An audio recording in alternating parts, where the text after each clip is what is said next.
Hi, welcome to Valley Prep Tutoring. Today we're going to be doing a lesson on geometry and how to attack the geometry questions of the math portion of the SAT. Now, geometry is really easy on the SAT because they actually do not test you on any really difficult equations. All they do is they take a lot of little equations and put them together into something that looks complicated.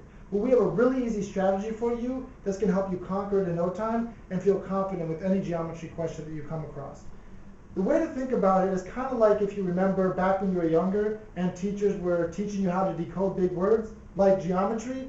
They wouldn't have you sound it out all at once. Instead, they would have you break it up into little parts and then put the whole together at the end. For instance, they would say, what does this say? G. What's this syllable say? Tree. Put it all together. Geometry. In the exact same way, there's not one problem you're going to come across on the geometry section that by itself is that complicated or hard if we're just able to break it down into all of its small parts and then look at what are the simple equations and concepts to give us the information we need for each one of those small parts. We're going to be looking at how to do that with questions that ask you to find the areas of odd-shaped looking polygons and other shapes. Now, for this, we're not just going to conceptually break down the problem, we're going to literally break down the problem by dividing this shape into smaller shapes.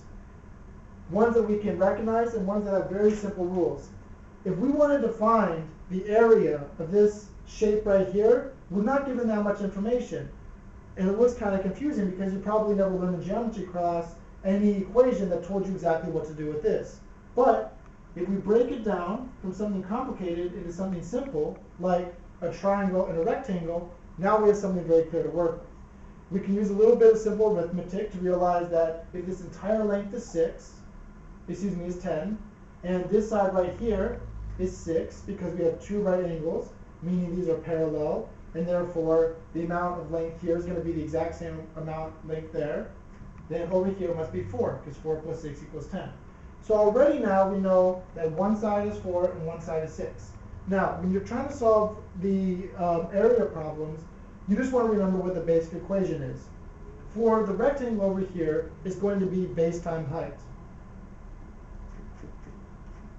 Now, we already know what the base is, it's 6. We're trying to find the height, which is going to be this value right here. For a triangle, you'll remember that the equation is area equals 1/2 base times height. Again, we know the base, 4, we just need to find the height. We're already almost there because we broke down this complicated looking shape into something very simple. Now, all you need to do is apply just one more simple equation that you should remember. And the great thing about the SAT is that they'll give you these formulas at the beginning, but if you have them down and you remember them really well, you won't have to waste time going and looking them up.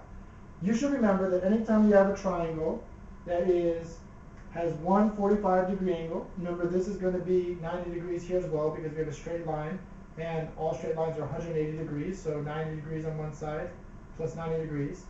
Over here we have 45, and since triangles are 180 degrees total, that must mean this angle right here is 45. Now anytime we have a triangle that is a 45, 45, 90, we know that whatever the length of this side over here is going to equal the length of this side. And a more generic principle, which you should remember, is that any two sides that have the same angle are going to have the same side lengths on the side that's opposite the angle. So if this side over here is 4, opposite the 45, and this is the same angle, then this one must be 4 as well. Now, all we did was we just took a really easy and simple concept, but applied it at just the right time to figure out what this side is. Now it's super easy to figure out what the total area is. We're just going to do the area of each one individually. First, the area of the rectangle is based on height, or 6 times 4. 6 times 4 is 24.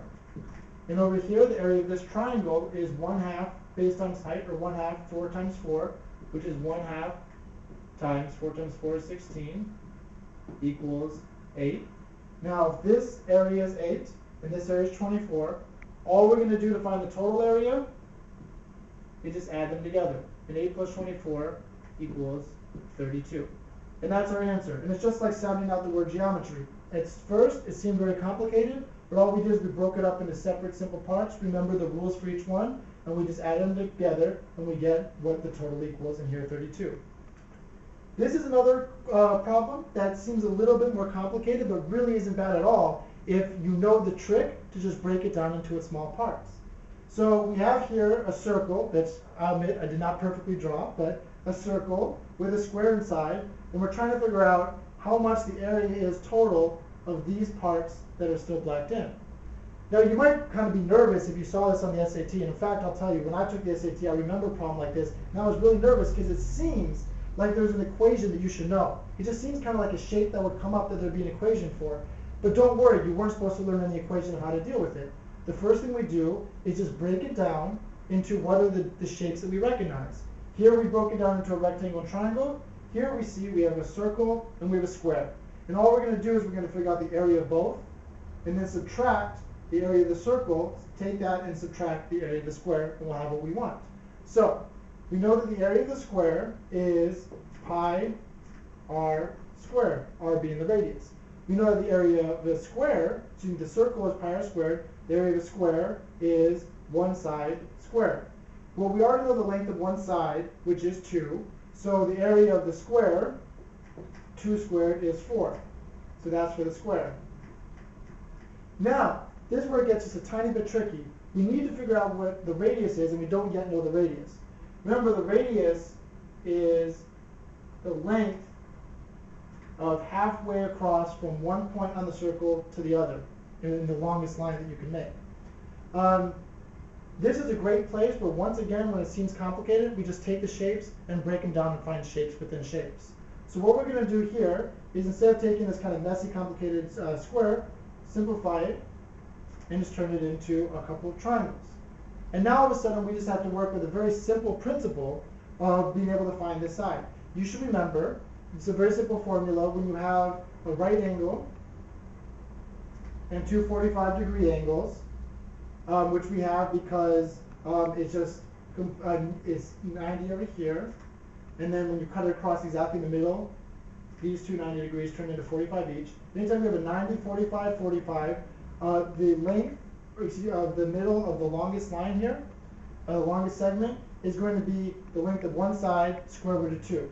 So the length of this side is 2, the length of that side is 2, and the one in the middle, the whole thing, is 2 square root of 2. And that's just a simple formula that you should be getting comfortable with, because honestly, if you just get used to knowing all the little properties, all the really easy equations that you have for triangles and squares and circles, you'll be good to go. And there's nothing that they can throw at you that you won't be able to handle if you just break it down. So you remember that the longest side is going to be 2 square root of 2. And now we can just realize that this is not only the side of the triangle, it's also the diameter of the circle. We know that a radius is half the diameter. So to find the radius, all we do is we divide 2 square root of 2 by 2. So the diameter is 2 square root of 2 divided by 2, which is square root of 2. To make it even easier, the area of the circle is going to be pi r squared, or pi times the square root of 2 squared. And of course, anytime you do the square root of something in the square, just the square root sign goes away, it just turns into 2, so it equals 2 pi. Now, at this point, we realize that the area of the circle is 2 pi, but since we only want the black space and we want to subtract what we found in the square, the total correct answer for this tricky object is, the correct area is 2 pi minus 4. And then you have it. We took this really complicated problem that seemed impossible, broke it down a little bit, just like we did with the parts of the word when you were younger, and you realize that by using just a few simple equations that you already know how to do, you were able to calculate like nothing what the correct area was. So remember to break it down in the geometry section of the SATs and you'll be just fine. Good luck.